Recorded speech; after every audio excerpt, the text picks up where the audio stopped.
Keeping an eye on which species enter the UK through international trade is of utmost importance. Traded species may be a source of diseases for native wildlife or, in rare cases, humans. Conservation is another concern. Many species are at significant risk of extinction. It is vital that they are not traded to allow their populations the time and space needed for recovery. To prevent inappropriate trading of wildlife, the Convention on International Trade in Endangered Species, otherwise known as CITES, was created. This is an internationally agreed list of species that have trade restrictions in place to protect them from extinction. However, there are over 35,000 species of plants and animals registered in CITES. Whilst this commitment to conservation is to be applauded, place yourself in the shoes of a customs officer.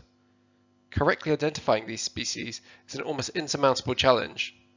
The differences between a species that isn't protected and one that is CITES listed can be subtle. Furthermore, in a busy port, it may not be possible to inspect each individual creature. Therefore, ensuring CITES listed species aren't imported into the UK is difficult. However, a solution may be at hand. DNA is a very powerful diagnostic tool. Each species has its own unique DNA.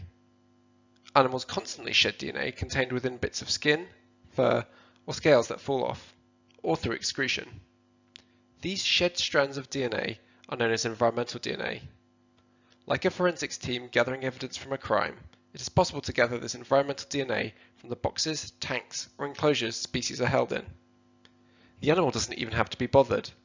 In fact, like collecting forensic evidence, it is possible to get environmental DNA even after the animal has been removed. Once the DNA is collected, it is fed to a DNA sequencer, and the species an animal belongs to is identified from the sequence.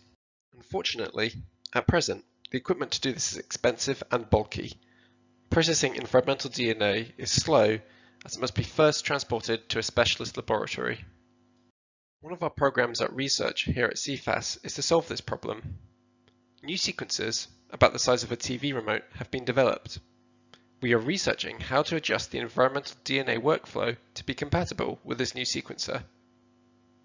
We are still in the early phases, but we are optimistic these advances will allow environmental DNA analysis to be conducted on-site and cheaper than it is currently possible.